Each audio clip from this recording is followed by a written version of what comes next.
Hey, what's up, you guys? Talent Scout back with another video. Today, I want to talk about my, I guess, long yet still somehow ill-informed history with cryptocurrency and how my current portfolio is valued a little over $700,000. If you're interested, please be sure to like and subscribe and comment if you have any other questions about things, topics you'd like to see in the future. It really helps out the channel and you give some engagement. We're getting more and more recommended, getting more and more watch time. Much appreciated. Yeah, I'll roll the intro and we'll get into it.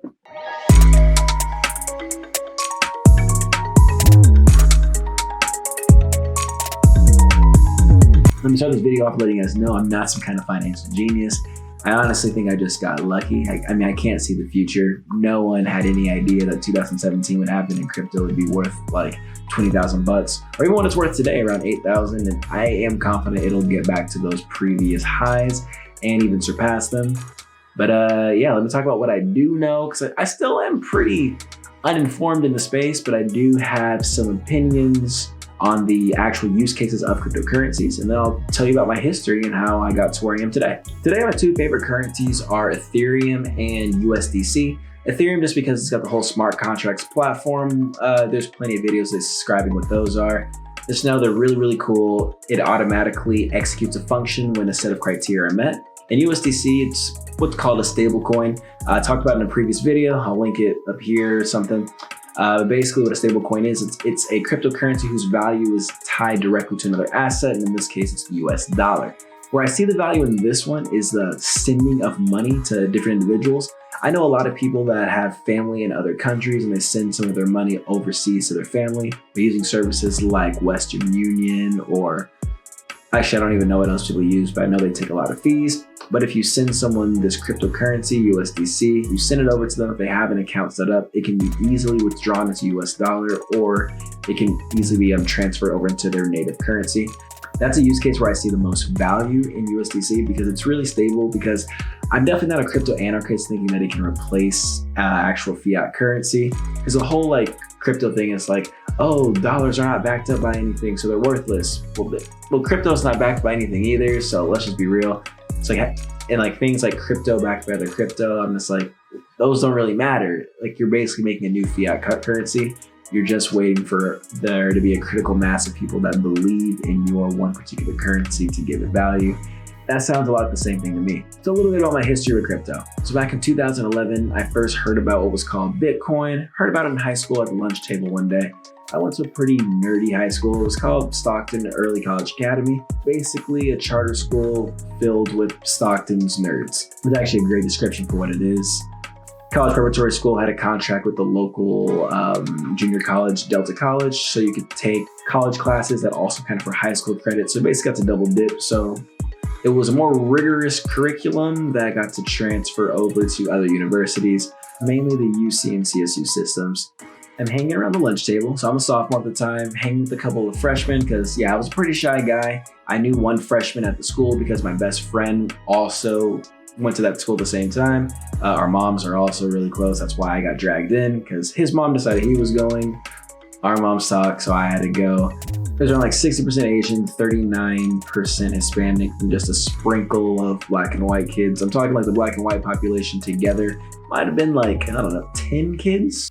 Not really sure why I mentioned that, but I did, so there you go. But yeah, I'm sitting around the lunch table talking to people. I hear about Bitcoin, talking about Reddit. So I'm like, okay, so later that day, I go home, do some research. Oh, cool. Forgot about it. Then a couple months later, I thought about it again, went back on Reddit, did more research. Like, you know what? That's actually a pretty cool thing. At this time, I already had a job. I worked at Slave Mart. Was that Slave Mart, or was I still talking to their teacher? I was doing one of those two things. I don't actually remember. It's been a few years. But yeah, anyway, yeah, I've had a job since I was 14. So I had money coming in. So cool stuff, right?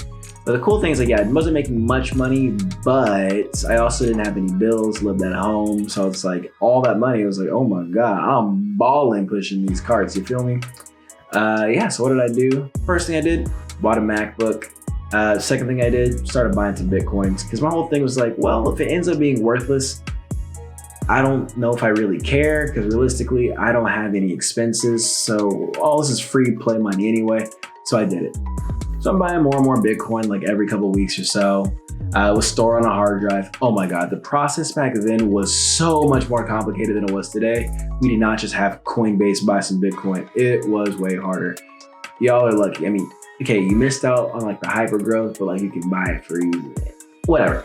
But really, that's the whole thing. I bought it, put it on a hard drive, and then I forgot. That was it. Until 2017. That's when cryptocurrency was all on the news. I'm just like, whoa, wait a second. I have some of that stuff. So I went back home one weekend to my parents' house. I was in college by this point. Went back home, found the hard drive in the garage. I yoinked that back, retrieved the Bitcoin off of it. I'm like, oh my gosh, I have this. And it was more than I thought I had.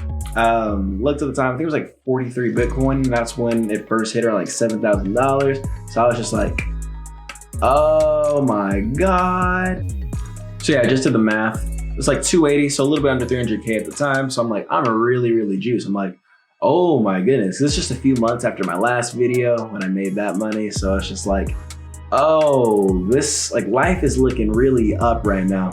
But yeah, so I sold a couple Bitcoin, so I had some liquid cash so I could start trading like the waves. I was able to like grow that a little bit further. I think I got it up to around like 48 Bitcoin. Like I was doing pretty good for myself. Like I'd really been practicing day trading with like penny stocks, and like those skills translated really well to the crypto market. So 48 coins, what's the math on that again? I mean, it's hard to tell because it's like the price kept jumping and whatnot. So we all know what happened. Bitcoin, the price kept rising to like record highs, just kept going and going and going. Around that time is also when Elon announced like the Tesla Roadster. And I was like, oh my gosh, I'm gonna get one of those now. I decided like my number, it's like, okay, if Bitcoin ever hits $20,000, I'm selling. I'm about to be a millionaire. I'm about to sell it. I'm about to be flexing on everybody. I mean, as we all know, on Coinbase, it never quite hit 20,000. It was like 19,700 and some change. Let's do the math. 48 times 19,700, that's 950K right there. Add up the other money, I was like, at that exact moment, I'm like, oh, I am a millionaire officially. I was just waiting a little bit further.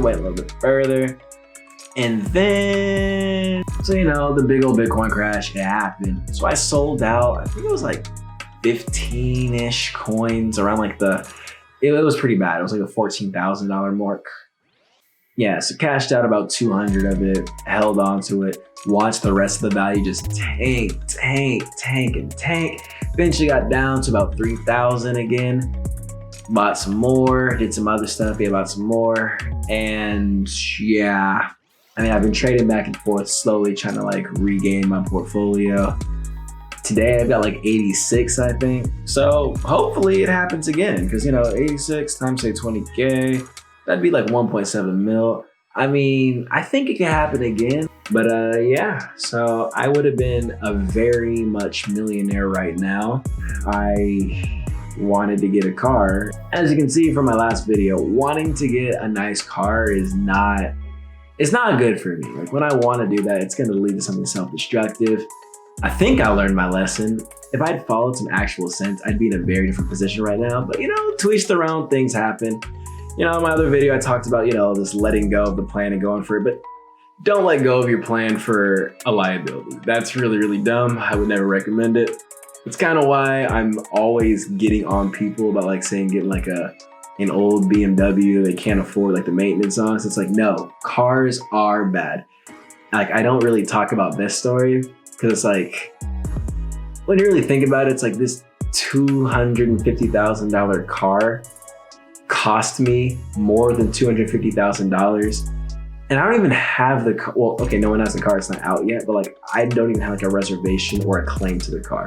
So I lost this money, and yeah, cars are bad until you're older. And if I'm being real, I'm not 25 yet, so I shouldn't get a nice car because I'm gonna have ridiculously high insurance. Young man, nice car. Oh my gosh, insurance can be ridiculous. But yeah, that's my story with crypto. And I mean, it's not bad. Like I'm getting a good spot today. Like I said before, I'm gonna be flipping a lot of that money into real estate. Linking up with one of my real estate investment friends is really gonna be showing me how he's been able to do it. This dude does amazing. Like he makes like 30 mil a year off of real estate. Like this guy, he's the real deal. But yeah, that's the video for today. Well, second video today. I filmed twice today, so you can see with the shirt. Hopefully you liked it, and if you have any content you'd like to see in the future, please leave a comment below. Hope you didn't forget to like and subscribe, because it helps out the channel. Like, I've been at 60 subscribers for a little bit too long. I thought I'd be at 100 by now. Y'all, please help me out. But yeah, I'll catch y'all in the next one. Peace.